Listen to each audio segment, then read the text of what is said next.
el micro, pero ponte aquí ahora para hablar. ¿Tú crees? Me parece que no hace falta. Sí, hace falta, porque ¿Sí? si no, a los del Blackboard no te van a escuchar. Esto para el streaming, esto para... Mira, te lo pongo yo. Y de hecho, si te acercas al ordenador, vale, un poquito mejor. El lío. Esperad, de momento voy a quitar.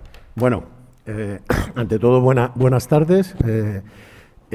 No sé si se me oye bien, espero que sí. Esto es un poquito complicado porque estamos en una sede nueva, que nunca lo hemos practicado aquí, y a través no solamente del YouTube del CSIC de Andalucía, sino también de la Blackboard Ultra Collaborate de la UPO, ¿no? Por lo tanto, es un poquito complicado. Entonces, aunque ya os lo hemos comentado, a los que estáis a través de la Blackboard, os ruego, por favor, que estéis con los micrófonos apagados, porque si no se acopla el sonido y no se oye bien, ¿no? Son demasiadas plataformas en conexión, ¿no?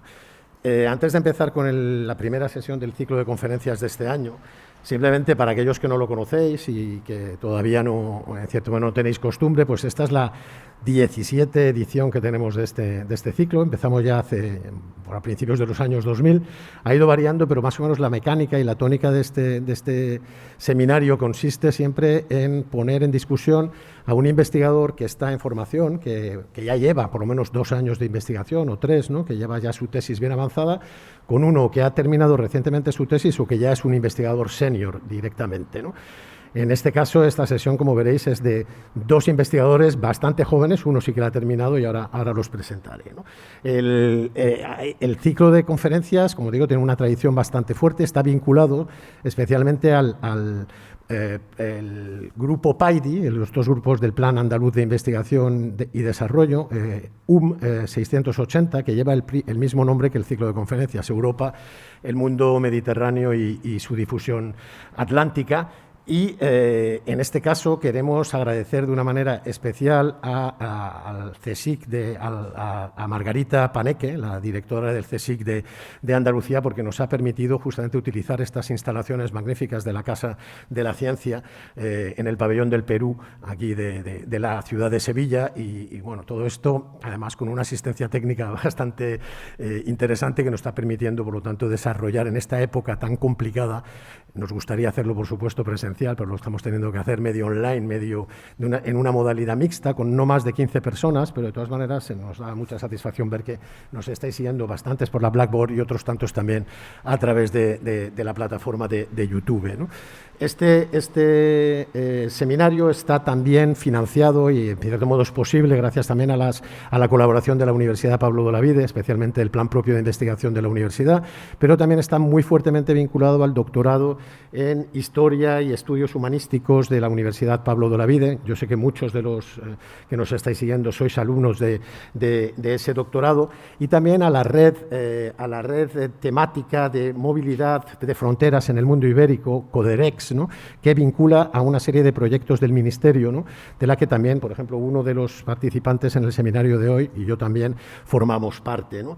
Del mismo modo, está estrechamente vinculado a 3 grandes proyectos, 2 proyectos del Ministerio, uno dirigido por Natalia Mayar Álvarez sobre la circulación de libros especialmente, y otro dirigido por José María García, que se llama Cart Politic, sobre circulación y control, sobre todo, de producción de elementos geográficos en las monarquías ibéricas, así como también al proyecto Rex Publica, que es el que dirijo yo, sobre la monarquía hispánica como una estructura imperial policéntrica, entendida como una monarquía vertebrada en torno fundamentalmente a una red de repúblicas urbanas, ¿no? Y que, por lo tanto, va a tener, como veréis, muchas cosas que ver con el seminario de hoy. Perdonad por esta introducción tan larga, no la haremos en las siguientes sesiones, pero nos parecía fundamental intentar hacerlo en esta. Para la parte tecnológica, aquellos que nos estéis siguiendo por YouTube, sabéis que podéis participar a través del chat. Recordad que a través del chat de YouTube no se pueden poner más de 200 o no sé cuántos caracteres, es importante, porque si no vais a estar intentando en vano mandar mensajes. Y cuando abremos el turno de debate, pues será importante, bueno, intentar daros la voz, pero primero daremos la voz a la gente que está en la sala y luego daremos la voz también a la gente que estáis a través de la Blackboard. Los que estáis en la Blackboard sí que podréis utilizar el micrófono, me alzáis la mano con el icono icono que hay a la derecha y de esa manera os daremos la palabra. Insisto, es muy importante, tenemos un problema a la hora de los moderadores que no hemos podido entrar a través del que ha creado la página y entonces es fundamental que los que estáis escuchándonos a través de la plataforma Blackboard no toquéis cuando esté la presentación, no toquéis prácticamente el adelantar o el avanzar las diapositivas, porque si no el ponente se va a ver mareado con el cambio de diapositivas. Y desgraciadamente no podemos manipular esta cosa. Así que, como estamos en este proceso casi de aprendizaje, os agradecemos muchísimo que tengáis atención en eso, ¿no? Y que, por lo tanto, y fundamental y básico, que no utilicéis, que tengáis el micrófono abierto hasta que se os conceda la palabra, ¿no? Bueno, ahora ya realizada esta pequeña presentación, bueno, quiero dar solamente, se me olvidaba una persona más a la que hay que agradecer y que además está aquí con nosotros, que es Salvador Benahú, que es el director de la Escuela de Estudios Hispanoamericanos, donde normalmente realizábamos estos ciclos de conferencia en los últimos años, pero que en este momento ha sido imposible y que ha sido fundamental a la hora de permitirnos entrar, de permitirnos acceder a estas instalaciones del CSIC, que son verdaderamente fantásticas, ¿no? La sesión de hoy, como sabéis, bueno, tenemos una doble sesión. La mecánica es la siguiente. Normalmente hablan primero un ponente, se da espacio durante unos 40-45 minutos, damos espacio a la discusión, al debate y haremos una pequeña pausa de entre 10 y cuarto de hora para dar paso al segundo ponente con la misma y exactamente la misma mecánica. ¿De acuerdo? Bueno, el primero de los ponentes es Pablo Cañón, Pablo Cañón García. Él se formó en la Universidad de Salamanca dentro del grupo de investigación de Juan Manuel Santos, que es especialista, como algunos conoceréis, sobre el Brasil durante la época colonial portuguesa. Él ha colaborado estrechamente también con el grupo de Juan Manuel Santos en la base de datos Brasilic, en la que tienen y podéis acceder a través de la web, ¿no? Es muy interesante, tiene un montón de documentación, documentación de archivo, documentación también bibliográfica, también una serie de biografías, casi más de 400 o 4.500 biografías de personajes vinculados al Brasil ibérico. Él empezó a interesarse, por lo tanto, en todas las cuestiones relacionadas con entramados, sobre todo mercantiles, relacionados con el ámbito del Brasil ibérico durante la unión de las coronas ibéricas, como sabéis, entre 1581 y 1640. En la actualidad, Pablo Cañón García está haciendo la tesis doctoral en el Instituto Universitario Europeo de Florencia, bajo la dirección de Regina Grafe, sobre entramados mercantiles, ¿no?, y circulación en el Brasil y en el ámbito del Atlántico ibérico durante justamente la unión de coronas, ¿no? Así que, Pablo, te cedo la palabra. No sé si tienes el PowerPoint, ahí sí te veo, así que tienes la palabra, ¿de acuerdo? Muchas gracias, Manuel, y muchas gracias a los organizadores por invitarme y por hacer posible este evento, de todas las circunstancias. Voy a hablar hoy sobre mi proyecto de investigación, el cual estoy desarrollando desde hace algunos años como doctorando en el Instituto Universitario Europeo, en Florencia, y que trata sobre la circulación de comerciantes y la actividad comercial entre los espacios atlánticos de la monarquía hispánica durante el contexto de la unión entre la Corona de Castilla y la Corona de Portugal.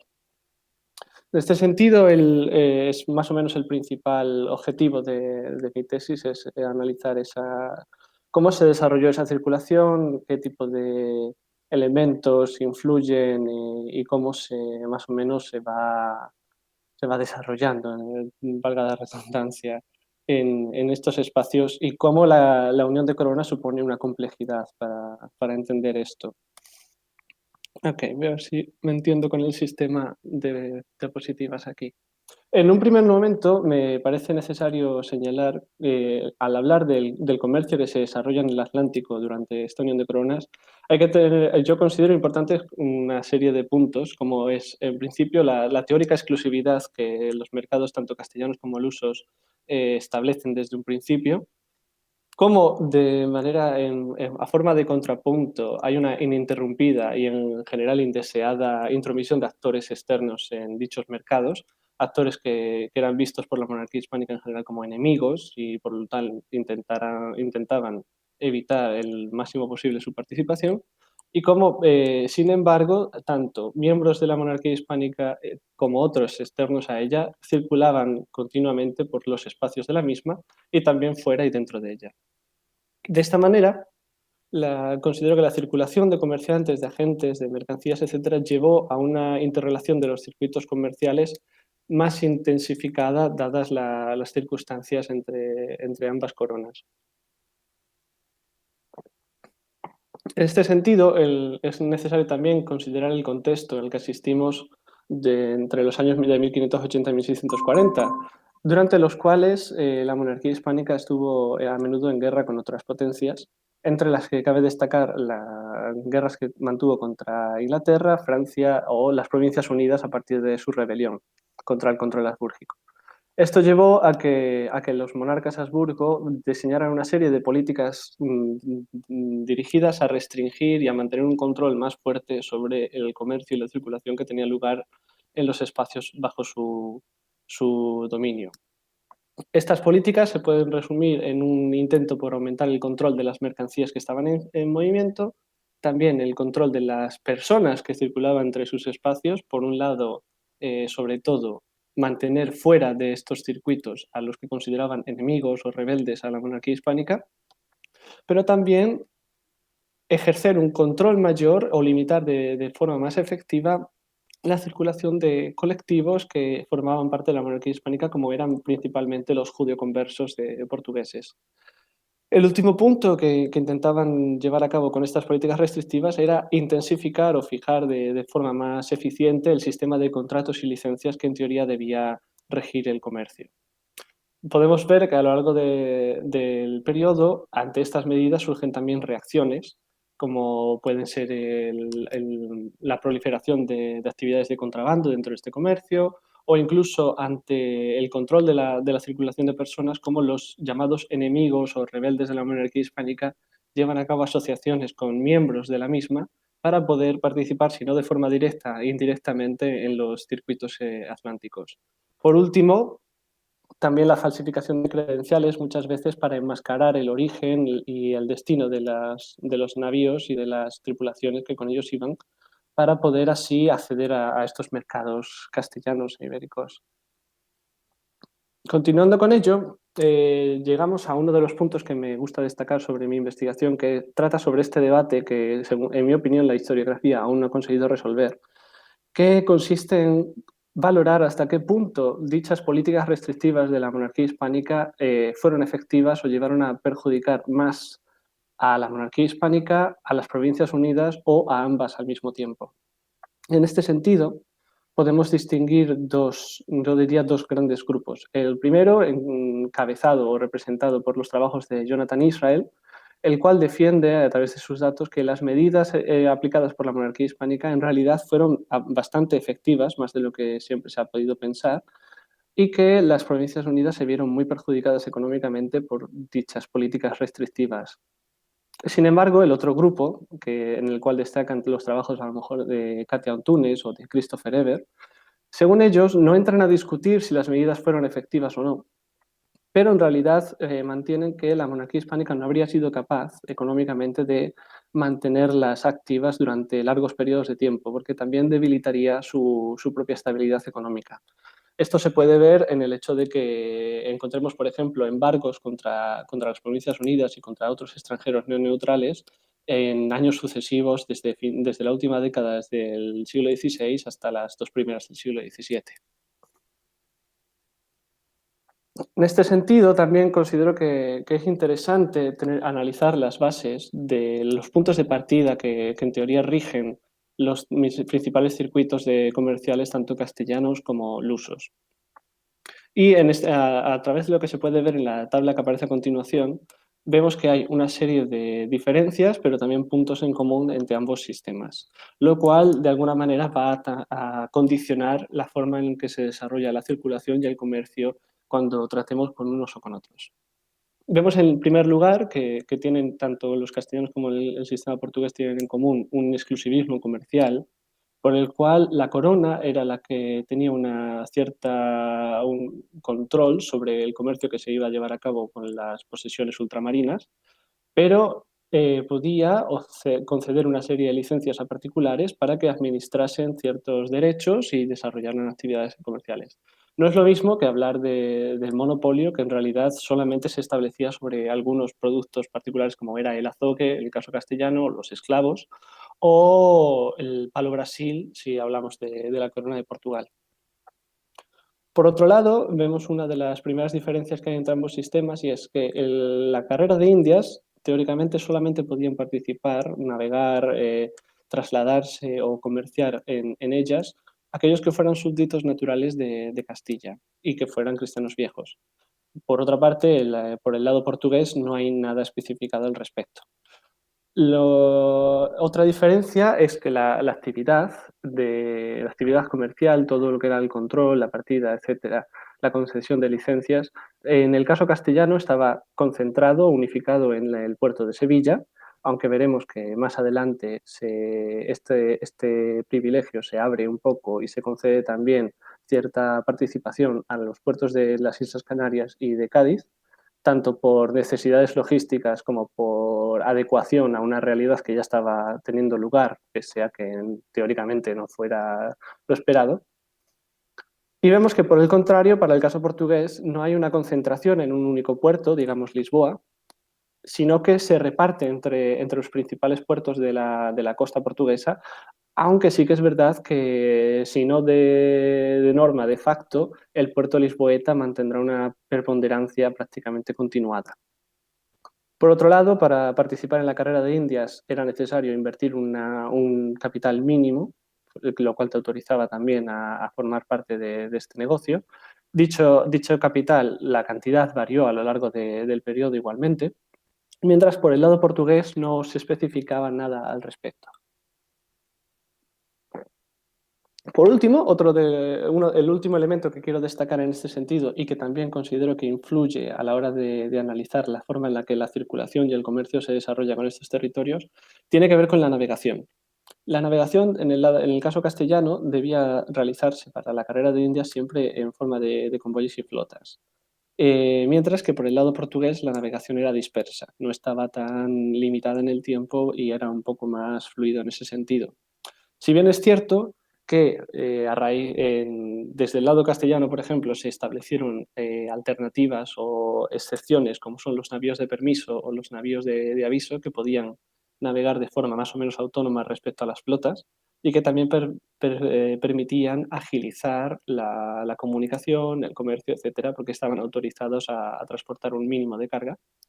Y también es cierto, al mismo tiempo, que desde el lado portugués, y en parte influidos por esta nueva situación política de la Unión de Coronas, se llevaron a plantear algunos proyectos de navegación imitando el sistema de flotas castellano para proteger mejor los navíos de cara a los peligros del océano, ya fueran climáticos o en forma de posibles ataques de corsarios o de flotas enemigas.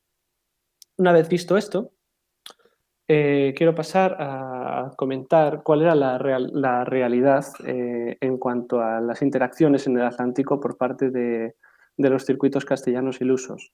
El hecho es que, incluso ya antes de la Unión de Coronas, la cercanía de los territorios había llevado a una interrelación bastante continua entre ambos.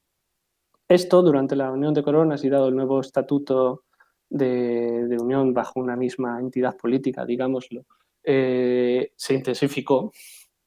Y aquí, claramente, los hombres de negocios, tanto portugueses como castellanos, ven una oportunidad para poder diversificar sus negocios y, por lo tanto, dar una mayor estabilidad a su forma de vida.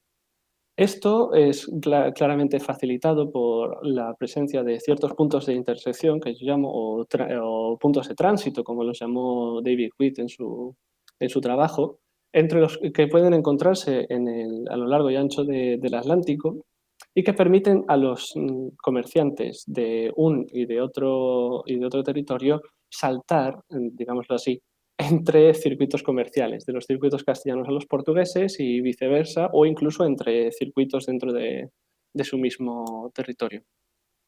Uno de los que más destacan en este sentido son las Islas Canarias, las cuales tanto de forma oficial como de forma factual estaban ya siendo utilizadas muy a menudo para para hacer este tipo de trasvases. Y en este sentido quiero destacar el tráfico de esclavos para abastecer a las Indias de Castilla, el cual se gestionaba a través del sistema de asientos, que eran contratos otorgados por la corona a particulares, por los cuales estos se comprometían a introducir 4.000 esclavos al año y además podían obtener otras 3.000 licencias de esclavos para repartir entre los particulares y de esa forma compensar el número de esclavos que se podían perder a lo mejor durante las travesías, etc.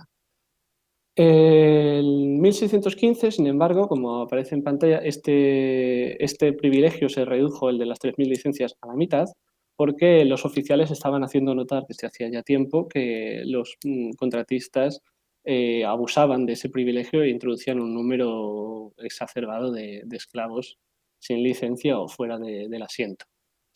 Como contraparte, al mismo tiempo la reforma les dio una mayor autonomía a los contratadores porque ya no era necesario que pasaran por Sevilla con las licencias antes de partir hacia América, sino que podían salir directamente de puertos portugueses, podían además tener una tripulación portuguesa, pero que fuera formada por cristianos viejos, nunca cristianos nuevos. Claramente esto se quedó en la teoría, porque en realidad hay varios trabajos, como los recientes trabajos de Anna Hoods o del propio Christopher Eber, que mencionaba antes, que subrayan la enorme presencia de cristianos nuevos portugueses interactuando en este negocio del tráfico de esclavos. En este sentido, podemos ver que la interrelación de circuitos llevó a una mayor compenetración entre los espacios, una mayor ligación entre los espacios, aunque fueran en teoría autónomos, separados porque, por ejemplo, las Islas Canarias pues seguían perteneciendo a la Corona de Castilla, pero sin embargo muchos navíos portugueses las utilizaban como punto de tránsito para adquirir mercancías que les resultaban beneficiosas. En este sentido, vemos que surgen esos circuitos ligados, que ya no son los circuitos tradicionales que veíamos antes, en el sentido de hablar de la carrera de Indias o del circuito del azúcar portugués o del circuito de otras mercancías, sino que los navíos pueden utilizar estos puntos de tránsito para saltar de uno a otro según les convenga mejor, por una serie de motivos. En primer lugar, porque podían encontrar mejores precios yendo a puertos que estaban fuera de sus circuitos habituales. También porque en ocasiones les otorgaba ventajas fiscales, en el sentido de que en muchas ocasiones, por ejemplo, a lo mejor para un navío negrero suponía una mayor carga fiscal llevar esclavos al puerto de Buenos Aires que llevarlos al puerto de Río de Janeiro, o por el contrario, les podía resultar más costoso llevar cueros desde el puerto de Buenos Aires al puerto del Caribe que a un puerto del sur de Brasil. De la misma manera, también podían acceder a productos que resultaban ventajosos para sus mercados habituales. Por ejemplo, tomando el caso que mencionaba antes de las Islas Canarias, en muchas ocasiones los navíos negreros cargaban muchas pipas de vino en las Islas Canarias que luego podían utilizar para intercambiar por esclavos en la costa africana, porque el vino era una mercancía que era mucho más valorada en estos mercados que cualquier otra cosa que les llevaban habitualmente. Este tipo de interacciones, de saltos entre circuitos, en ocasiones estaban un poco más tolerados, en el sentido de que eran inevitables o incluso eran bienvenidos por el hecho de que facilitaban el éxito del comercio, como era utilizar las Islas Canarias como punto de tránsito, por ejemplo, y en otros casos no estaban tolerados, pero porque se encontraban ante vacíos legales, que es lo que voy a comentar ahora, que se trata de las arribadas maliciosas. Estas arribadas maliciosas consistían en que a veces, muy frecuentemente de hecho, los navíos negreros, cuando partían una vez adquirido su cargamento en la costa africana, se desviaban de la ruta a la que tenían que ir en origen y terminaban en otros puertos. Por ejemplo, era bastante habitual que un navío que tenía como destino el puerto de Bahía o de Pernambuco se desviase y terminase arribando en Buenos Aires, lo cual justificaban casi siempre hablando de que buscaban un refugio debido a las inclemencias del tiempo, una tormenta, o incluso a que se veían perseguidos o acosados por enemigos corsarios, etc. Y necesitaban entrar en este puerto amigo, porque seguía formando parte de la monarquía hispánica, para hacer las reparaciones, reabastecerse y continuar su viaje. En este sentido, me parece que resulta bastante ilustrativo entrar ya con un caso de los que me he ido encontrando a lo largo de mi investigación, que es el de Diogo da Veiga. Este caso me parece que permite mostrar tanto por un lado las redes interimperiales, como por otro lado este fenómeno de las arribadas maliciosas y el tránsito entre circuitos. Diogo da Veiga era un comerciante de origen cristiano nuevo y portugués que se estableció a principios del siglo XVII, en los primeros años del siglo XVII, en Buenos Aires. En un principio, como más o menos ha quedado claro al hablar de las bases del comercio de la carrera de Indias, su origen como extranjero no le habría permitido establecerse en este puerto de Buenos Aires. Sin embargo, lo hace en calidad de factor, esto es, de agente, de dos asentistas de esclavos. Primero de Duarte Díaz Enríquez y después de Antonio Fernández de Elvas.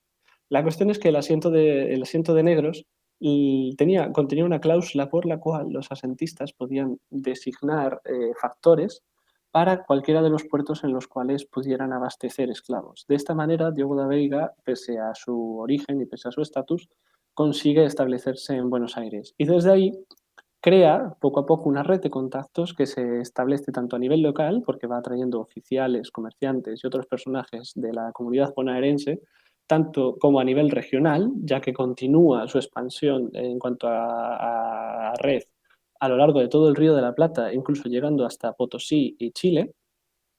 Y podríamos decir que de manera también interimperial, porque muchos de sus contactos también los establece con Brasil y Portugal, las principales ciudades de Brasil y puertos de Portugal. Desde su posición como factor, tenía acceso de primera mano al conocimiento de cuándo los navíos de esclavos estaban por llegar al puerto de Buenos Aires, y por lo cual participaba de forma activa en estas arribadas maliciosas a través de un instrumento establecido por las autoridades castellanas, por lo cual no era ilegal, pero creaba una suerte de zona gris, digamos, en cuanto al tráfico de esclavos, que son las manifestaciones. Al producirse la arribada maliciosa, era bastante frecuente que los mismos propietarios de los esclavos denunciasen la llegada de este cargamento de esclavos sin registrar para que fueran confiscados por las autoridades portuarias. En este caso, las autoridades portuarias, no todas, pero una parte de ellas formaban parte de la red de Diego da Veiga, y confiscaban el grupo de esclavos y después los vendían en subasta pública. La subasta pública participaban los mismos propietarios de los esclavos que ya los habían denunciado y los adquirían por un precio bastante inferior al que habrían tenido que pagar si de verdad hubieran pagado por las licencias.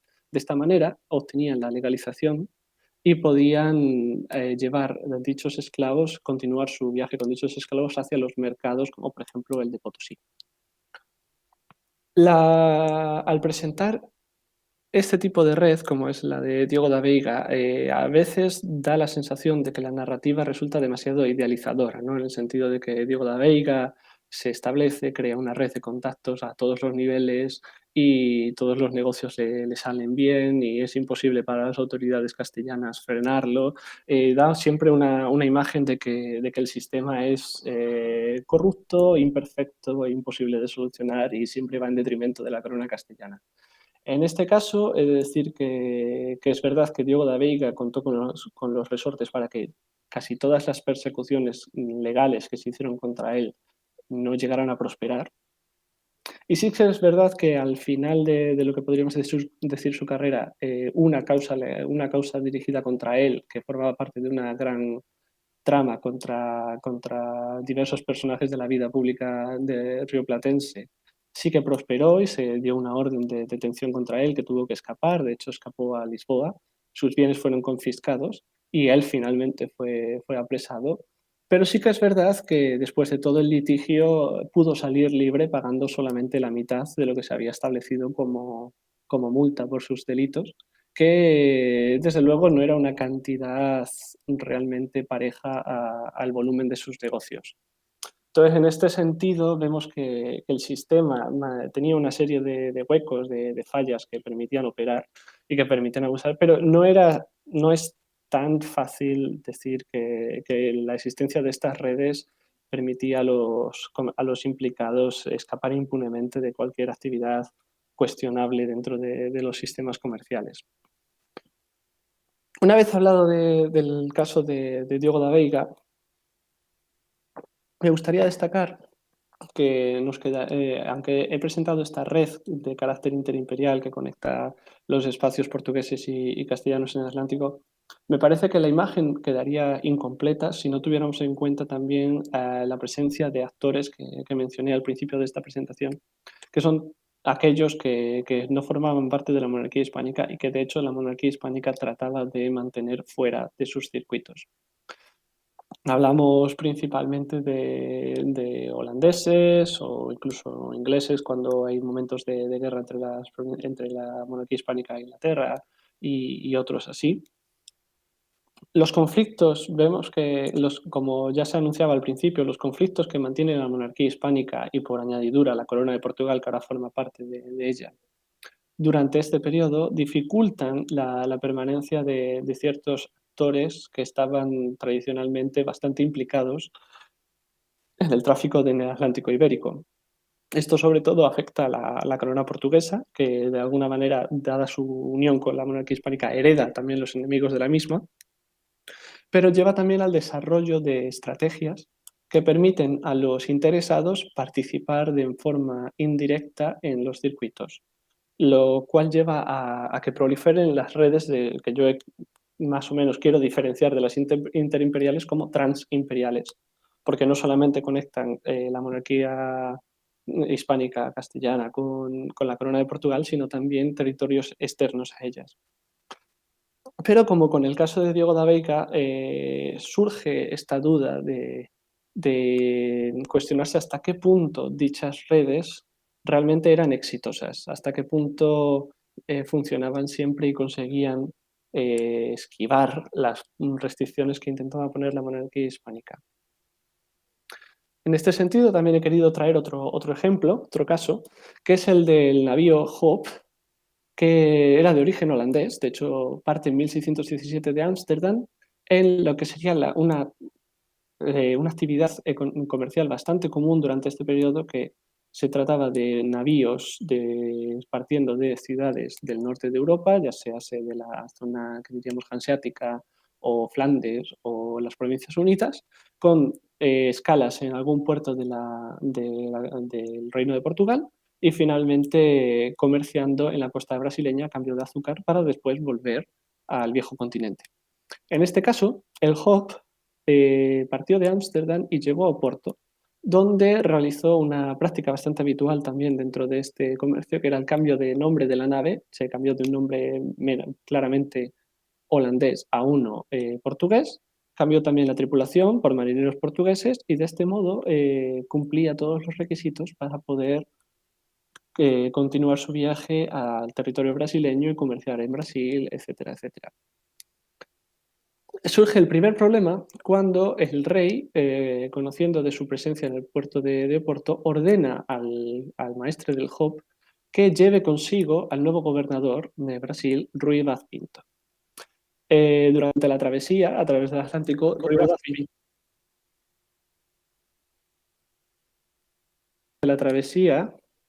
Vaz Pinto descubre el engaño, descubre que pese al cambio de tripulación, etcétera, el maestre, el piloto y el tesorero son holandeses. Y una vez llegados al puerto de Río de Janeiro, ordena la detención de estos y parece que el viaje del Hope ha llegado a su fin. No cuento con la evidencia documental o sea, las justificaciones del por qué o por qué no, pero al año siguiente, en 1618, estos miembros de la tripulación son liberados. El Hope parte del Río de Janeiro con dirección a Oporto y lleva consigo un cargamento de azúcar, por lo cual se entiende que su actividad comercial pudo desarrollarse con normalidad.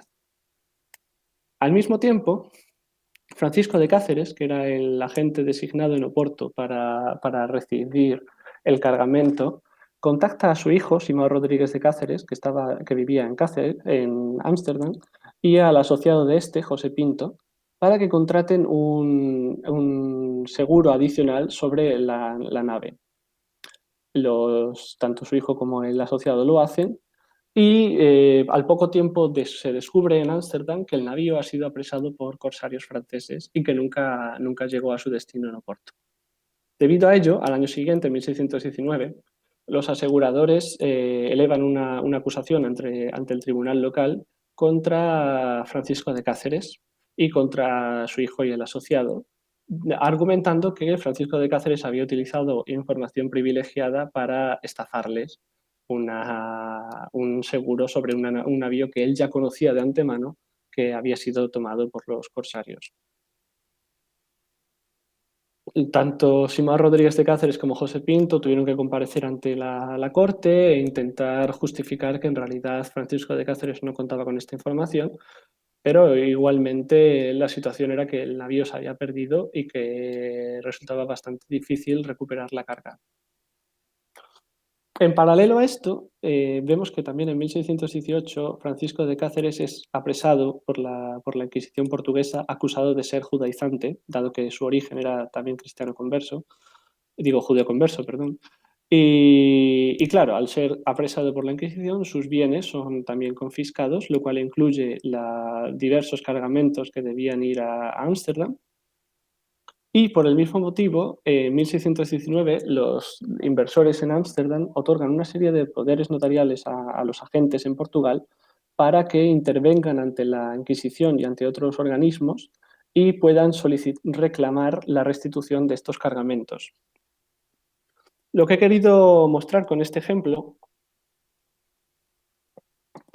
es que la existencia de esta red que tenía tanto elementos de agentes en Portugal como en Ámsterdam, en otros territorios de otras provincias de las Provincias Unidas y también en Brasil, es que ante diversos contratiempos que la operación comercial pudiera tener, había mecanismos que podían poner en práctica para que sus diferentes miembros accediesen a instituciones que de otra manera les habrían estado vedadas. En este sentido, por esquematizarlo de forma clara, vemos cómo el hijo de Francisco de Cáceres puede acceder a los sistemas de crédito holandeses, mientras Francisco de Cáceres no habría podido hacerlo él mismo, estando en Oporto y siendo también parte de los enemigos de las Provincias Unidas, y al mismo tiempo vemos cómo los agentes holandeses pueden actuar rápidamente a través de sus agentes en Portugal para que estos comparezcan ante las instituciones portuguesas.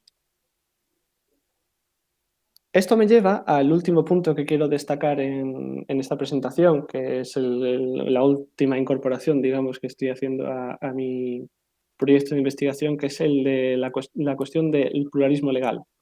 Más o menos se ha podido ir viendo a lo largo de estas explicaciones que el espacio ya de por sí complejo debido a la unión entre la Corona de Portugal y la monarquía hispánica se complejiza por una realidad que era ya preexistente y que es bastante determinante de las sociedades de la Edad Moderna, que es el del pluralismo legal, ¿no?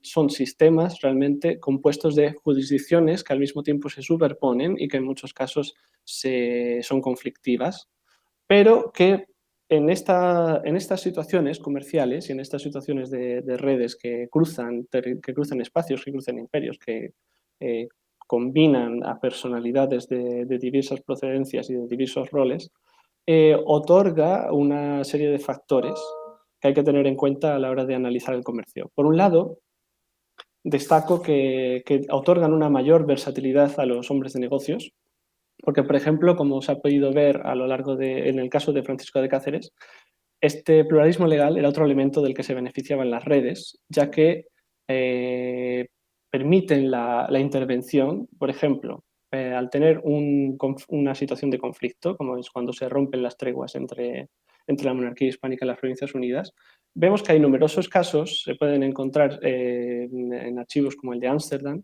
hay numerosos casos de comerciantes portugueses o también de comerciantes que están en las Provincias Unidas que recurrían a sus agentes para reclamar barcos y cargamentos que habían sido capturados por sus respectivos enemigos.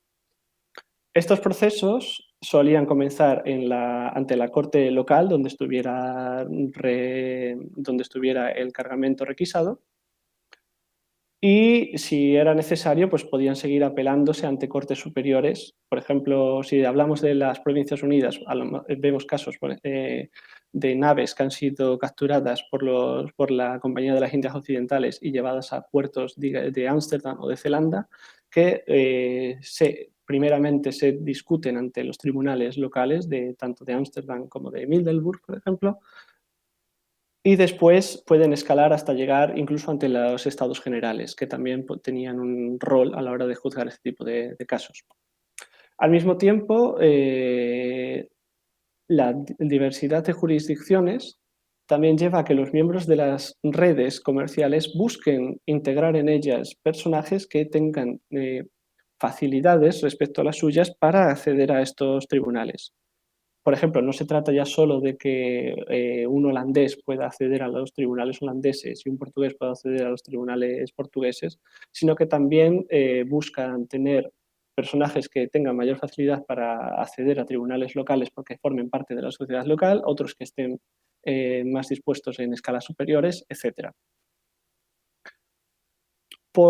Esto, por supuesto, también lleva a una proliferación del número de pleitos porque la existencia de un pluralismo legal, la existencia de diversas jurisdicciones, permitía a los interesados comenzar muchos pleitos en diferentes estancias buscando aquella en la que pudieran tener mejores condiciones, lo cual en algunas ocasiones incluso permitía el comienzo, el inicio de pleitos simultáneamente en varias cortes y complicaba todavía más la resolución de los conflictos, lo cual en ocasiones era una ventaja y en ocasiones era una desventaja para los comerciantes.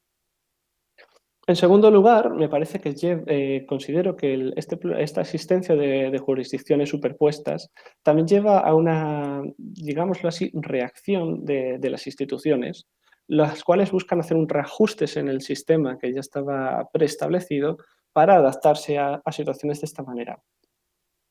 Por ejemplo, la monarquía hispánica podemos ver un claro ejemplo de nuevo en el tráfico de esclavos para la América española, porque al depender este tráfico del asiento de esclavos, que estaba casi todo el tiempo en manos de comerciantes portugueses, y al haberse dado ciertas ventajas para que no tuviera que haber un control tan exacto de la actividad por parte de la Casa de Contratación de Sevilla, las naves era bastante habitual que partieran de Portugal, lo pasaran por Sevilla, tenían sus licencias, pero en realidad a lo mejor no habían cumplido con la fiscalidad debida, porque en el caso portugués, por ejemplo, era bastante frecuente que en lugar de abonar las tasas correspondientes en el puerto de salida se hicieran en el puerto de llegada, lo cual podía llevar a muchas situaciones confusas.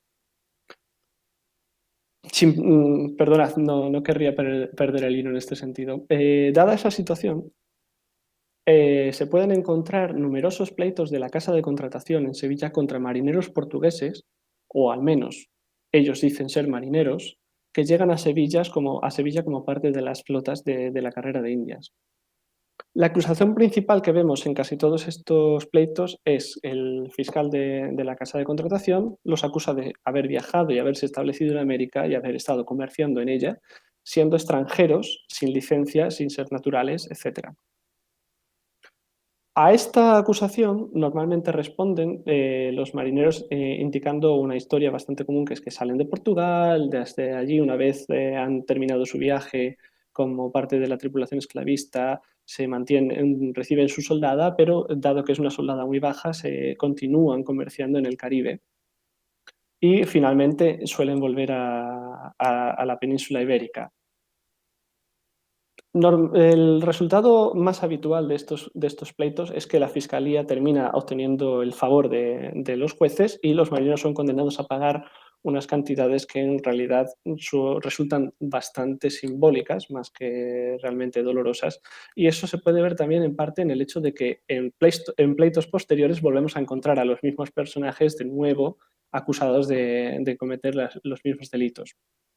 En este sentido, esto me lleva a pensar que la hipótesis es que este trasvase de marineros portugueses entre el circuito portugués de esclavos y la carrera de Indias Es una práctica tolerada por parte de las autoridades de la casa de contratación, en parte porque no puede ser limitada, y que la casa de contratación, mediante las penas que impone a estos marineros, trata de corregir la situación y fiscalizar la actividad de manera posterior a su cumplimiento. En este caso sería una situación ex post en lugar de una situación ex ante de cara al cumplimiento del reglamento de la carrera de Indias.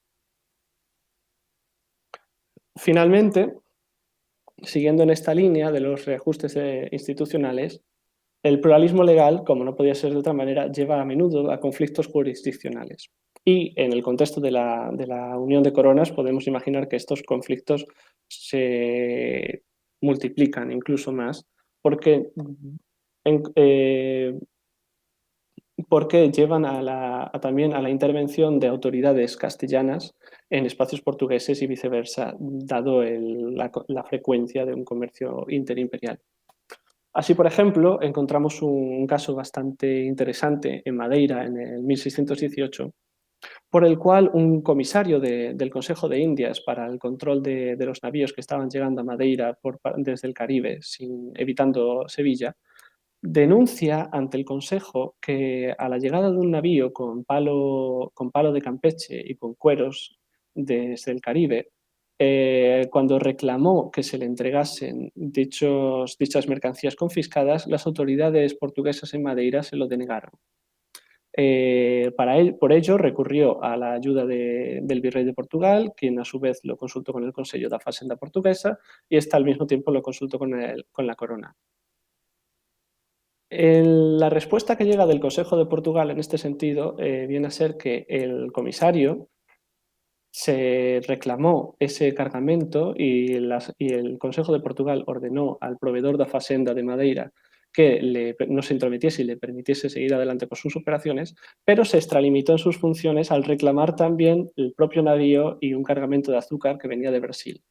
Y que en este caso, según defendía el Consejo de Portugal, debía pertenecer por los derechos de la Corona de Portugal a la Corona de Portugal y por lo tanto no al dicho comisario, que solamente tenía jurisdicción sobre los resultados del comercio de la carrera de Indias. Vemos que en este caso es una situación en la que en realidad ambas partes podrían haber recibido satisfacción fácilmente, porque el comisario podía haber simplemente confiscado la parte que correspondía a la carrera de Indias y la corona de Portugal habría mantenido aquello que le correspondía a ella, pero sin embargo se producen estos roces que llevan a tensiones, a negociaciones y a la intervención de otros actores.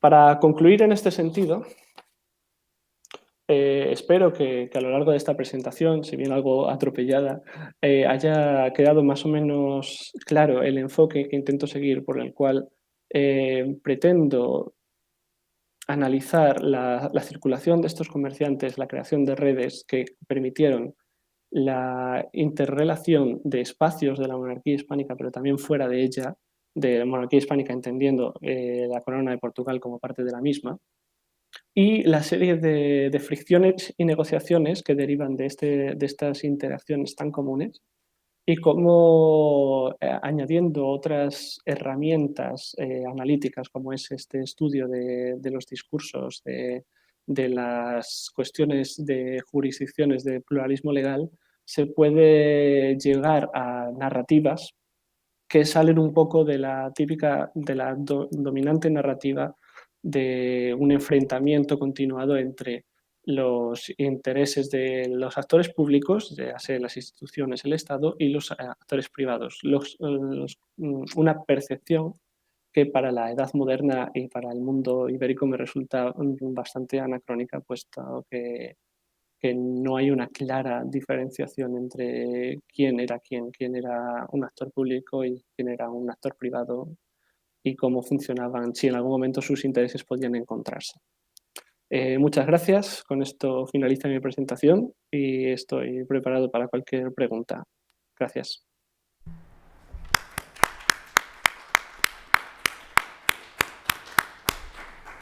Muchas gracias, Pablo. ¿Se me oye bien? Ah, espera, voy a poner el micrófono. A ver. La cámara. Bien. Perfecto, muy bien. Compartir vídeo. ¿Y le pedimos a Pablo que ponga la conexión a la cámara también o no?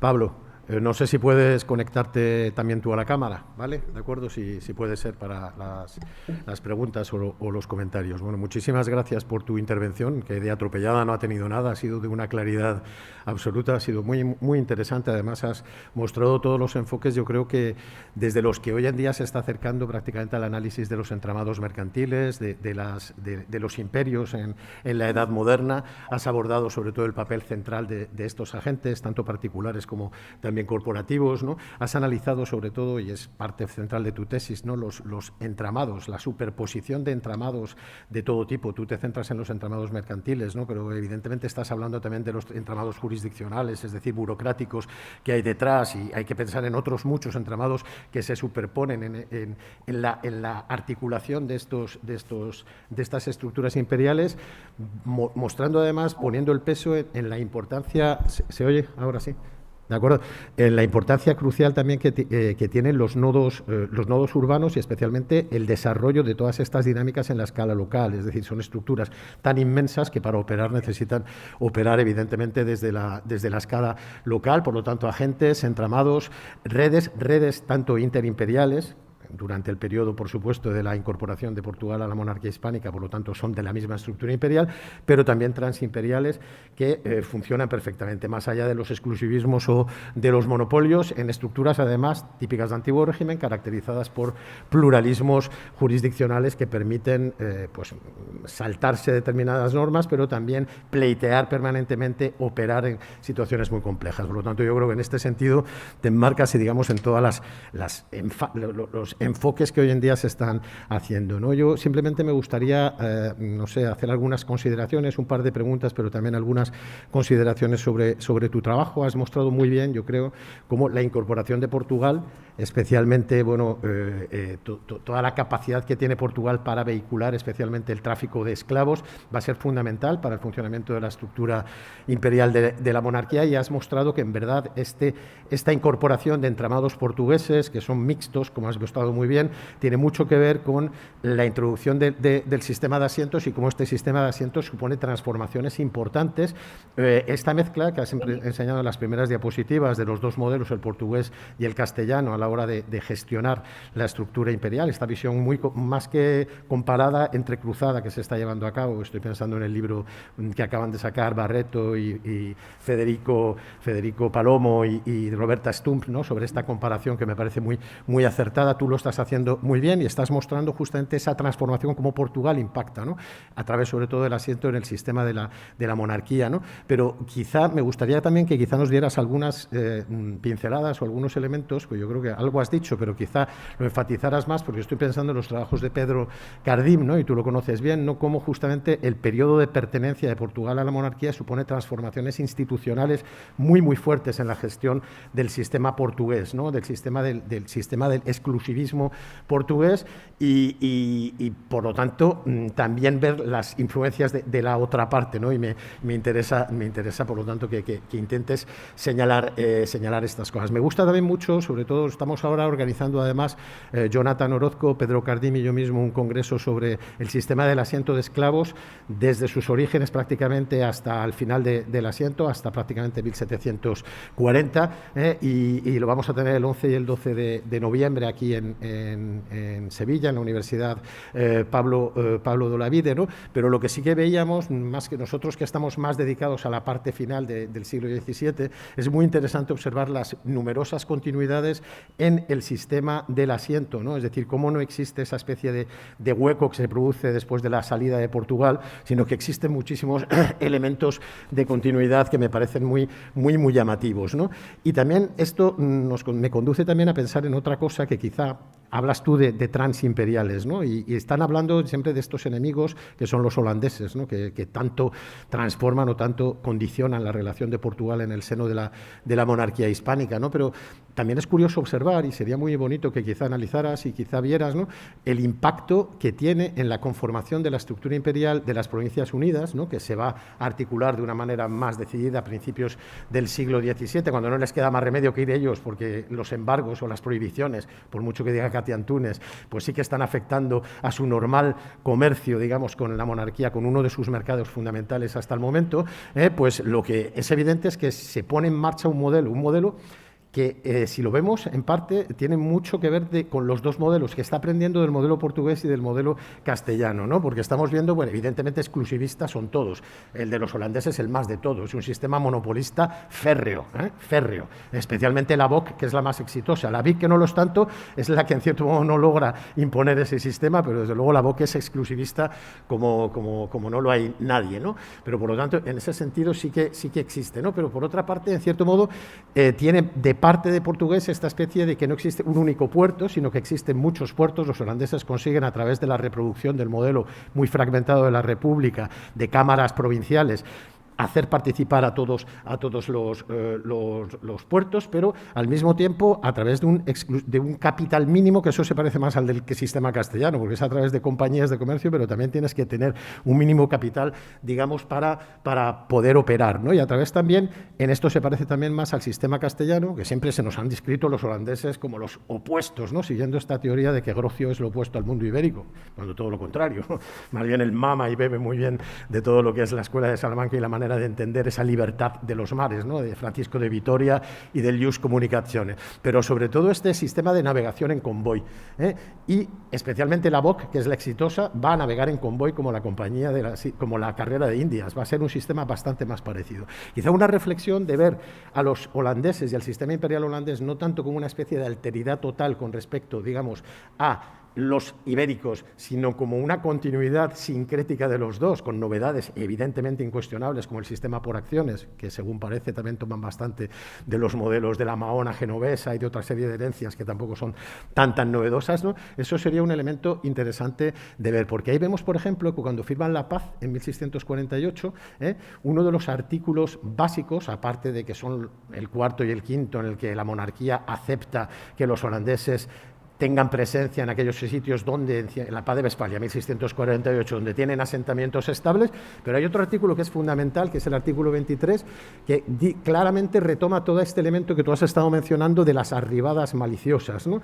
Es el artículo por el cual se dice los barcos holandeses que tengan que llegar por accidente o por mal tiempo a los puertos de la monarquía hispánica serán bien acogidos y serán respetados. Por lo tanto, ahí estamos viendo de nuevo todo ese aprendizaje del sistema de los asentos que se ha incorporado, cómo ellos lo van a reproducir en un tratado, porque en la tregua el tema de las colonias se deja como de lado. Vamos a decir, no tenemos tema, tal, pero ya en Westfalia sí que se verá de una manera bastante fuerte, ¿no? Y ya solamente para concluir, un tema de los embargos, ¿no? Que evidentemente es uno de los temas que me interesa mucho y que lo has tratado muy bien, ¿no? Pero claro, no sé, yo te veo más posicionado con estas gentes de que los embargos no sirven como para nada, ¿no? Y evidentemente, pues quizás se lo saltan, es elocuente y es evidente que se lo saltan, pero el ejemplo que tú has tomado, curiosamente, el del Jope de 1617, está en un periodo donde no hay embargos, es un periodo de tregua, y el periodo de tregua, a pesar de que hay muchas tensiones en el ámbito colonial, no para haber apresamientos, tensiones, como después de 1648 lo va a haber, pero todavía hay un sistema de paz, hay un sistema de articulación, de negociación, y por lo tanto es diferente, es normal que eso opere, y además toda la penetración holandesa y sobre todo el capital cristiano nuevo para el azúcar va a ser en esa época, y va a haber continuidades en esa época, y es muy elocuente. ¿Lo ves igual? ¿Ves la misma? ¿No ves una diferencia a partir de 1621? Es mi pregunta. Yo creo, ¿verdaderamente no te has topado con una multiplicación de pleitos a partir de la reanudación, además muy activa, de los embargos en 1621? Un entorpecimiento muy fuerte para los holandeses. Evidentemente se pone en marcha la Compañía de las Indias Occidentales, que para la mayor parte de los holandeses no es nada bien vista, porque ellos prefieren seguir operando a través de los portugueses y de los entramados sefarditas y no a través de un sistema como el de la BOC para el ámbito bastante más abierto, porque el de la monarquía ibérica en el ámbito de América es bastante más abierto y de África es bastante más abierto que el de Asia, y vamos a ver que lo van a torpedear los propios holandeses. Es decir, o sea, ahí nos vemos que siempre se nos habla, el embargo es muy perjudicial, la monarquía se necesita abastecer, tiene que buscar a los cristianos viejos. Bueno, los holandeses también se las tienen que ingeniar de mil maneras, ¿no? Y encima tienen la mala idea de crear esa compañía de las Indias Occidentales, que es una ruina permanente y que les mete en una guerra guerra permanente y que les hace articular mecanismos que no tienen nada que ver con el comercio, sino más bien con la guerra, ¿no? Y por eso, no sé, me gustaría también ver eso, ¿no? Estas son mis consideraciones. Muchísimas gracias por tu presentación. Y antes de contestarme, si te parece, vamos a abrir un poco el turno de palabra a la gente que está aquí en la sala, a la gente que estáis en la Blackboard. Si queréis hablar, levantáis la manita, tenéis el icono ese que hay a la derecha de la pantalla. Y yo lo que no tengo delante es el canal de YouTube, y así que no sé si, José María, si hay alguna pregunta, la puedes hacer tú, si de momento alguna apreciación o algún comentario que queráis hacer. Pero cualquier persona de la sala también, pues no lo sé, es turno de palabra.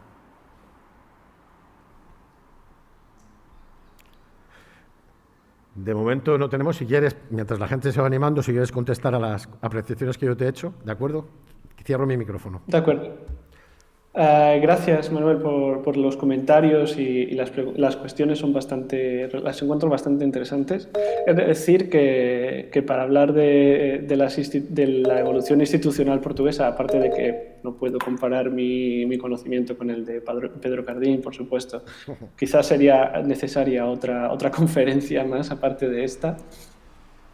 Pero sí que es verdad que bueno, es cierto que esa autonomía concedida por Felipe II en las Cortes de Tomar en cuanto a que no iban a haber cambios institucionales portugueses se respeta en la medida de lo posible, pero es cierto que se producen muchos cambios y muchas adaptaciones, evoluciones, como más o menos se ve, por ejemplo, con este último caso que presenté.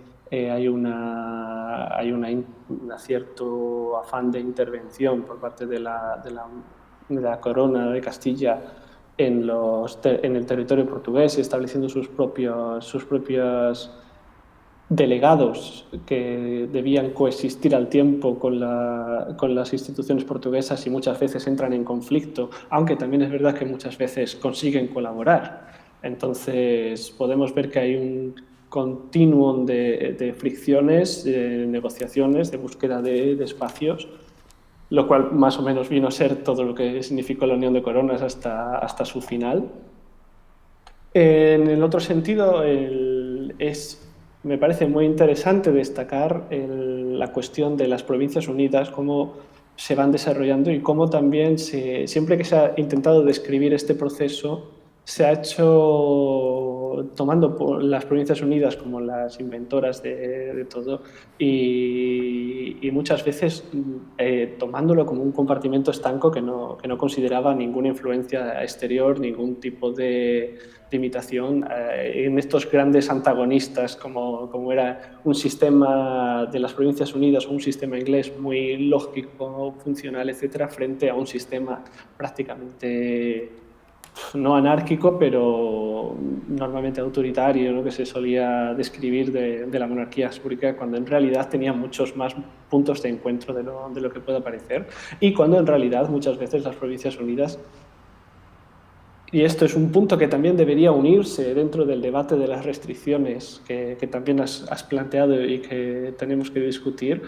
que también las Provincias Unidas juegan en esa lid. También las Provincias Unidas, en determinados momentos de todo este periodo de conflicto, son ellas los que deciden poner trabas para que no se continúe de forma tan estable el comercio con la Corona de Portugal, porque igualmente quieren de esa manera perjudicar económicamente a sus enemigos. Entonces, en ese sentido, nos encontramos con momentos en los que en realidad a lo mejor no hay una guerra declarada, pero es cierto que las propias Provincias Unidas intentan poner de su parte y hacer sus propios, digamos, embargos de alguna manera.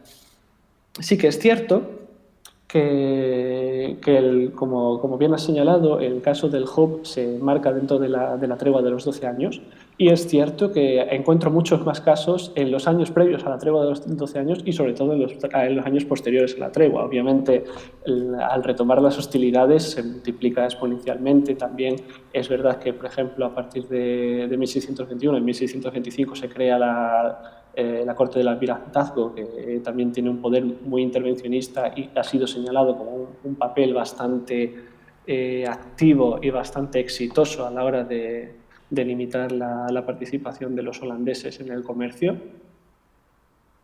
Pero igualmente, aunque resulte paradójico, no sé si por costumbre o no, pese a estar en una situación de tregua, cuando el hub llega al puerto de Oporto, continúa con las prácticas previas a la tregua. Esto es, rebautiza el barco con un nombre portugués, cambia la tripulación por marineros portugueses y, igualmente, pese a no estar en un conflicto abierto, para el gobernador que viaja en ese navío, el hecho de que estén haciendo ese tipo de fraude supone un problema y los mete en prisión.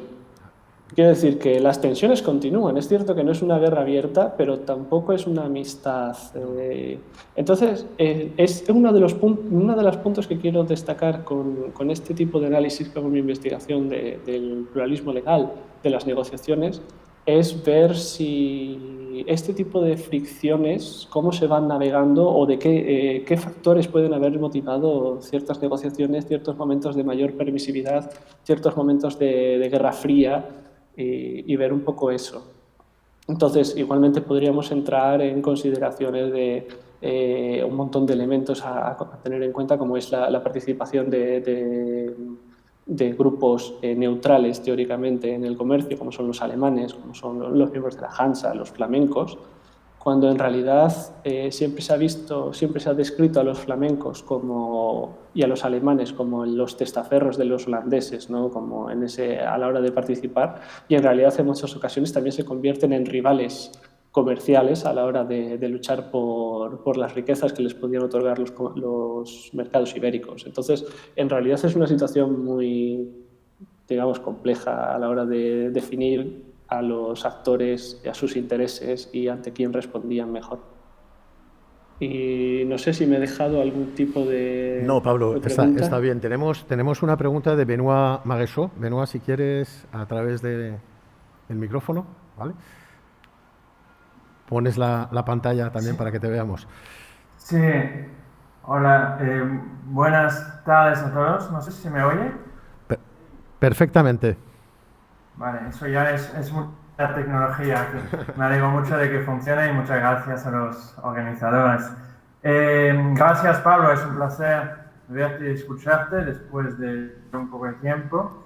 Y enhorabuena por tu presentación, que como Manuel, pues pienso que va muy fluida, ¿no?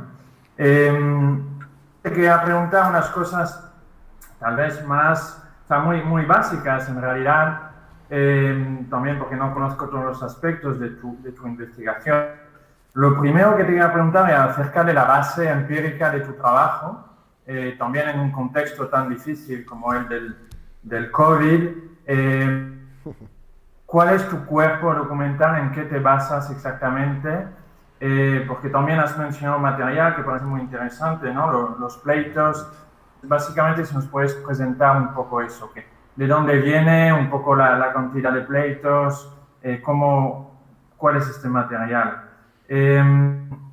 Y luego tenía unas preguntas acerca de esos pleitos, desde el punto de vista metodológico, ¿cómo te manejas con ellos? Porque, por ejemplo, has mencionado una serie de conclusiones, por ejemplo, sobre el aumento de la conflictividad, el aumento de los pleitos, ¿no? ¿Eso lo estudias desde un punto de vista cuantitativo? ¿Cómo consideras, claro, que una parte de esos pleitos pues tal vez se hayan perdido, tal vez no está en un archivo o en otro? Y desde este punto de vista, ¿cómo te manejas? También desde el punto de vista metodológico, si tú te centras en unas compañías concretas, has mencionado algunas de ellas, o si vas más bien pues intentando coger toda la información que puedas de los pleitos que te has encontrado, porque evidentemente esos pleitos imagino que estén llenos de noticias sobre toda una serie de cuestiones, como tu investigación pues parece que lo está demostrando, ¿no? Y luego, acerca de esos pleitos, te quería preguntar de forma específica, como también desde el punto de vista metodológico, el pleito te puede aportar algo sobre esa cuestión principal que tú has mencionado, ¿no? La cuestión de los embargos, la moneda británica y Holanda. Porque claro, yo no soy experto de este tema, entonces lo conozco muy mal, pero siempre me he preguntado si detrás de eso no había una cuestión de fuentes. Si tú lo miras más desde desde fuentes del gobierno central o de los embajadores, puede ser que algo tenga mucha más relevancia. Si lo estudias desde fuentes más privadas, puede ser que llegues a conclusiones muy diferentes. Entonces, a veces hay debates sobre esas cuestiones que al final dependen mucho de las fuentes que se utilizan y del uso de lo que se hace. Entonces, los pleitos desde ese punto de vista, ¿qué te pueden decir? ¿No? Si puede aportar algo un poco alternativo. Y lo último que te iba a preguntar era acerca de los esclavos, de la compra-venta de los esclavos. ¿Cuáles son las contribuciones principales de tu investigación en este campo? ¿Qué aportas de nuevo y qué nos puedes contar sobre eso? También de cara al Manuel ha comentado, ¿no? Este congreso que van a organizar y un poco cómo tú te metes en esos temas de esclavitud. Y nada, muchas gracias de nuevo por tu presentación. Muchas gracias. Muchas gracias, Benoît. Vamos, Pablo, si te parece, a dar la palabra también a Omar Esbriz y de esa manera respondes a las dos, ¿de acuerdo? ¿Te parece bien a ti también, Benoît? Porque le has pedido prácticamente que haga otra ponencia, pero me parece... Sí, me parece muy bien. Pero está muy bien, ¿no? Porque justamente el ámbito metodológico creo que seguro que te lo agradece, Pablo. Omar, tienes la palabra. ¿Puedes poner la pantalla? Sí, no sé si estás operativo. Ah, sí, perfecto. Mejor, así te vemos. Ahí no, bueno, la cara de la que eso no puedo cambiar. Bueno, muchas gracias, Pablo, por la presentación. Y bueno, justo mi pregunta se engancha mucho con la que acaba de hacer un poco Benoît, que acaba de plantear esta cuestión metodológica. Sobre todo, yo quería saber si estos pleitos, si se están analizando un poco en línea con lo que venía mencionando Benoît, si se están analizando desde la perspectiva de la monarquía, desde arriba, digamos, o si se están viendo con las repercusiones más locales, ¿sí? Porque muchas veces uno, por ejemplo, si ve la expulsión de los portugueses de la zona de Buenos Aires y lo lee en el archivo de Indias, parece que fue completamente exitosa, pero si se va a los archivos de Asunción o al archivo de Buenos Aires, se ve que era imposible realizar esa expulsión porque prácticamente se perdía una buena parte de mercaderes, comerciantes, etcétera, etcétera, que tenían gran importancia local. Entonces, un poco ver esta cuestión de las fuentes, la parte metodológica que en la ponencia no quedó de manera muy explícita, ¿sí? Y después, en la cuestión de la vinculación de este ámbito local a la cual me refiero, el foco va a estar en algún punto en particular de este Atlántico, en algunos nodos concretos, ¿sí? Pues me refiero, por ejemplo, se va a concentrar en Buenos Aires, que tenemos que tomar en cuenta que para esta época que analizás hay un cambio muy importante, digamos, entre finales del 16, no es la Buenos Aires del 18, es apenas un puerto muy periférico, ¿sí? E incluso pienso que los primeros comercios con la costa del Brasil van a ser en manos de un obispo que era judeo converso, que es el obispo de Tucumán, el encargado de enviar los primeros barcos a Brasil, según las fuentes. Es decir, estamos hablando de ese tipo de comercio periférico donde hay muchas posibilidades de hacer el comercio en manos de religiosos. Y ese es el último punto que quería marcar. Yo que trabajo temas de jesuitas y estoy interesado más en ese tipo de intercambios, si te habías encontrado en estos casos con jesuitas directamente interviniendo en estos puntos.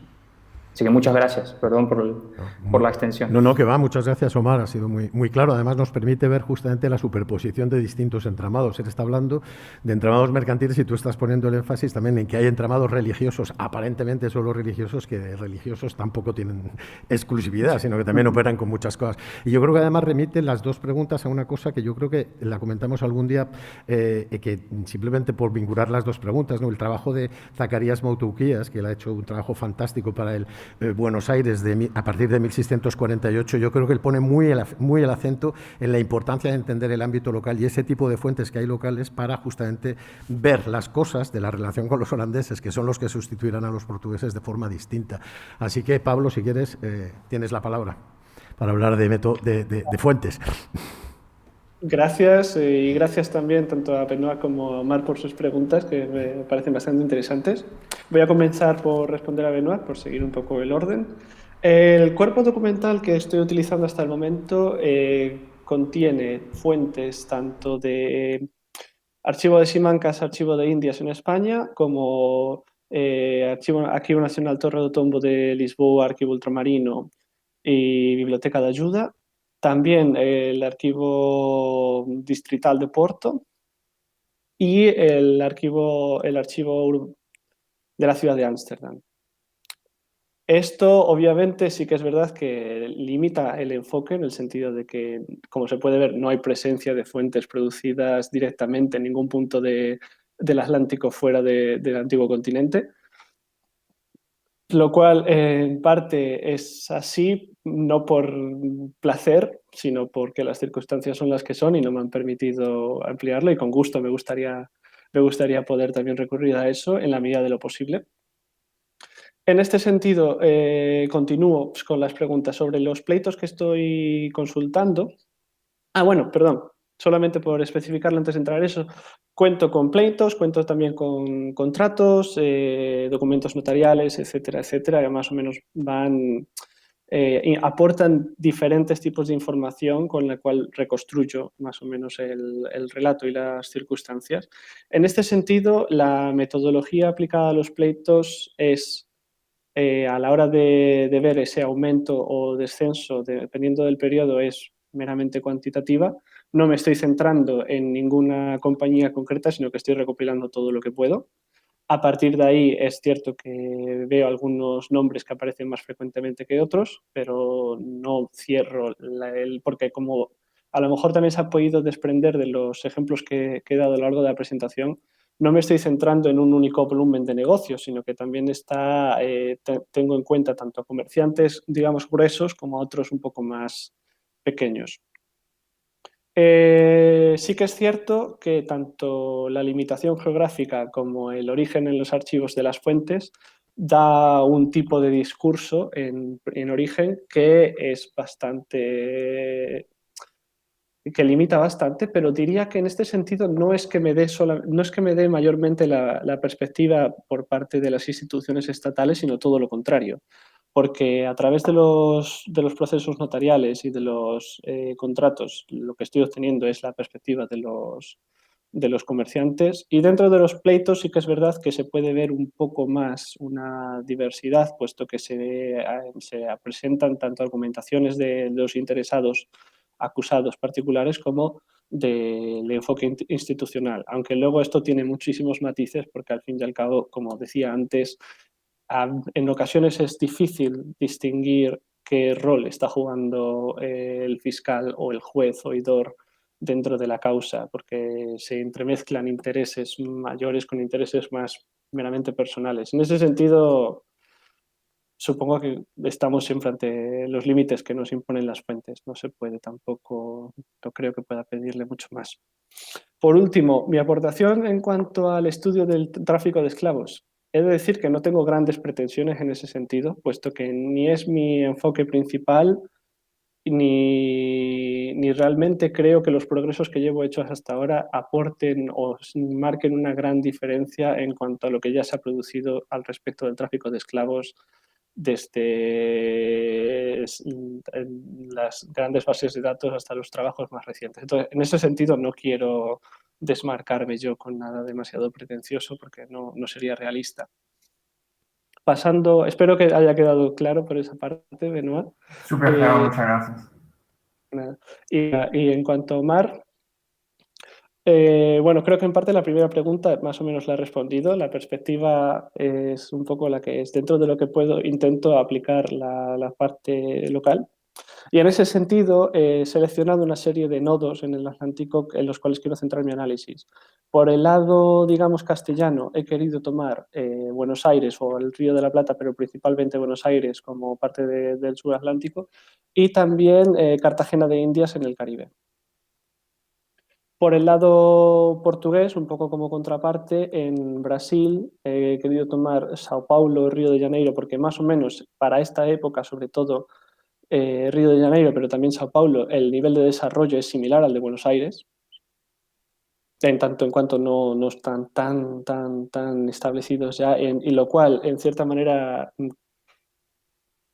facilita un poco las interacciones entre ambos centros.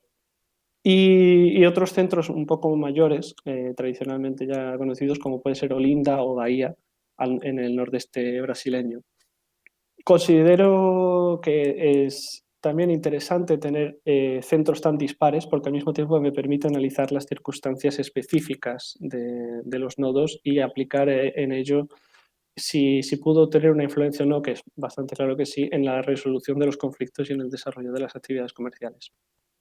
Y por último, sobre los jesuitas, sí, tengo en mente, además me ha acompañado desde casi el origen de mi investigación, el caso de Francisco de Vitoria, este obispo de Tucumán y sus operaciones comerciales, y también cómo esto se extiende dentro de su red. Y en ese sentido, así que recuerde a bote pronto de jesuitas apareciendo a lo largo de mi investigación, lo he encontrado a través de los jesuitas portugueses en Brasil como una de las herramientas para circulación de crédito por parte de comerciantes, ya fueran de origen portugués o de origen castellano, pero con contactos portugueses. Entonces, por ejemplo, tenía un caso también de la primera década del siglo XVII de un personaje que estaba viajando desde Perú a Lisboa a través de Buenos Aires, con diversas escalas en Brasil, en Bahía, etc. Y al llegar a Lisboa era detenido porque se le acusaba, como siempre, de ser un extranjero que había ido a Indias, etcétera, etcétera, etcétera. Y en parte de los documentos que se le confiscan hay varias letras de cambio, una de las cuales va dirigida sobre ciertos bienes del proveedor general de los jesuitas para Brasil en Lisboa. Pero son los únicos casos que puedo decir ahora mismo que recuerde de jesuitas. Seguramente estuvieron mucho más implicados, pero yo no los tengo. Muchas gracias, Pablo. Muchas gracias.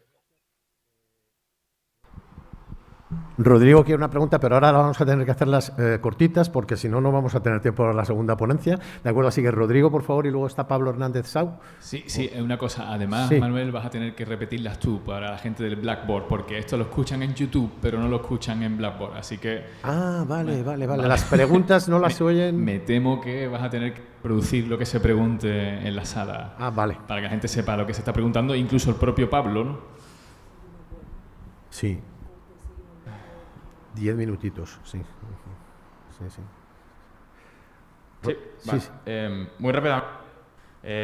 Bueno, primero de todo, Pablo, enhorabuena. La verdad es que, por mi parte, como quien dice, empecé ayer en esto y no tengo mucha idea de muchas cosas, pero muy sencillito, para no darle más trabajo a Manuel. En un momento dado nos has hablado del palo de Campeche, traído de la zona del Caribe. Quisiera preguntarte sobre la importancia, el volumen, el peso que puede llegar a tener en el comercio dentro de estas compañías que estás estudiando. Porque en lo que yo estoy trabajando de finales del 17, la verdad es que está bastante cotizado, y por tener un poco perspectiva de si es una cosa novedosa de este periodo o viene de antes. Gracias. No sé si se ha oído, pero yo lo vuelvo a repetir. Te pregunta Rodrigo González Toledo sobre el peso del palo de Campeche en el tráfico mercantil en esta época. Él se interesa más en la segunda mitad del 17. Y vamos a darle la palabra a Pablo. Pablo, por favor, que tú estás por internet, así que puedes hablar. Cortita, porque si no, no nos quedamos con tiempo para la presentación de Alfonso Heredia. ¿De acuerdo, Pablo? Tienes la palabra. De acuerdo. Bueno, muy rápido. Bueno, enhorabuena, Pablo, y por la presentación. Y me quedaba con curiosidad porque has hablado de la denominación trans o interimperial de estas redes. Yo me preguntaba exactamente qué es lo que te aporta denominarlas transimperiales en vez de interimperiales. ¿Qué quieres aportar justamente con esa denominación? ¿Hacia dónde va dirigido eso? Ya, me callo. Gracias. Tú tienes la palabra. Voy. Gracias. Gracias a ambos por vuestras preguntas. Quizá mi respuesta, Rodrigo, va a ser algo decepcionante porque en realidad yo no tengo ningún conocimiento específico sobre el palo de Campeche y su volumen comercial. Simplemente apareció de manera fortuita en este caso. Para mí podría haber sido palo de Campeche como podría haber sido otro. De hecho, también transportan cueros y azúcar y lo que resalté en este caso fue más la procedencia geográfica de del producto, no tanto su volumen ni su presencia. Entonces, me temo que en ese sentido no te puedo ayudar. Y la segunda pregunta para Pablo es de decir que también la cuestión de las redes transimperiales frente a redes interimperiales no es necesariamente un elemento vital dentro de mi investigación, porque es una cuestión nominalística que tampoco a veces no lleva a nada en este tipo de debates historiográficos. Pero al pasar de hablar de redes interimperiales a redes transimperiales, quería enfatizar el hecho de que eran redes que se salían de los límites, digamos, permitidos del comercio, que eran redes que incluían a miembros que estaban vetados y que por tanto adquirían una dimensión bastante más integradora por el rol que tenían como digamos de alguna manera correctoras y al mismo tiempo generadoras de conflicto en los mercados en los que intentaban operar. Entonces, por eso he querido... Sé que a lo mejor el término puede llevar a confusión, pero en realidad no lo considero tan importante a la hora de tenerlo. O sea, me parece perfecto que me lo discutas. En este sentido, es un matiz, es un matiz. Espero que haya quedado claro mi postura. Gracias. Pablo, es un matiz que da para un congreso internacional, vamos, sobre el tema, así que abriría un matiz tan amplio que podríamos discutir. Sí. Vamos simplemente, ¿quiere decirme algo Juanma? A ver, dime, Juanma. Sí, no, ha llegado una reflexión por el chat de YouTube y Muy José bien. María está pegando en el chat Perfecto. de Blackboard Vale, para que lo nos voy a hagamos poner. eco todo. La leo, si os parece. Perfecto. A ver, vamos a ver si yo la veo. Dice, no sé, no tiene nombre, no me aparece como con nombres. ¿Quién es la persona? José María, no se sabe. Oh, qué largo, tío. Espérate. A ver, vale. AGM dice, dejo aquí una pregunta, reflexión, pero que quizá contestaremos luego porque no nos va a dar tiempo, si no le vamos a robar el tiempo a Alfonso. Gracias por la presentación. Mi pregunta es, ¿en qué medida las redes interimperiales que describe son exclusivamente unidireccionales? Tradicionalmente se ha insistido en la capacidad de penetración del capital portugués en el Atlántico español durante el periodo de la Unión de Coronas. Del mismo modo, se viene insistiendo en la capacidad de estos actores para operar, manipular y moverse en las matrices jurisdiccionales castellanas. Sin embargo, apenas sabemos nada de la penetración del capital castellano en el Imperio portugués y sus entramados mercantiles, África, Asia y Brasil. ¿Era el sistema portugués menos poroso que el castellano? ¿Los mercaderes portugueses blindaron sus intereses de manera más eficiente frente a los apetitos del capital castellano? ¿Los castellanos no estaban interesados en penetrar con sus propias redes interimperiales en el espacio luso? Alejandro García Montón. Ah, vale, mejor, así es. Muy bien, muy interesante la reflexión de Alejandro. Se conecta un poco con lo que veíamos, Pablo, la pregunta un poco de cómo impactaba de una manera más institucional. Alejandro te lo dice y no lo sé. Si puedes contestar en 3 minutos, Alejandro, perdona por no dar más, porque si no, de todas maneras, luego podemos, en el debate de Alfonso, para no robarte todo el tiempo. Gracias por la reflexión. Pablo, 2 minutitos. Sí, voy a intentarlo también desde mi desconocimiento, Alejandro. Gracias por tus preguntas. Sí que es verdad que se ha insistido siempre en esta capacidad de los portugueses para navegar dentro del sistema castellano con bastante más éxito que su contraparte en el sistema portugués. Yo no creo que...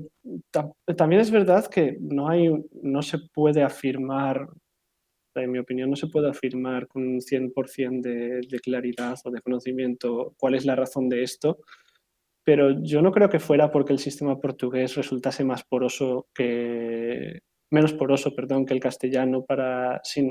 Me suelo inclinar más a menudo por la cuestión de que los castellanos no estaban interesados en el mismo volumen que los portugueses en entrar dentro de los negocios lusos.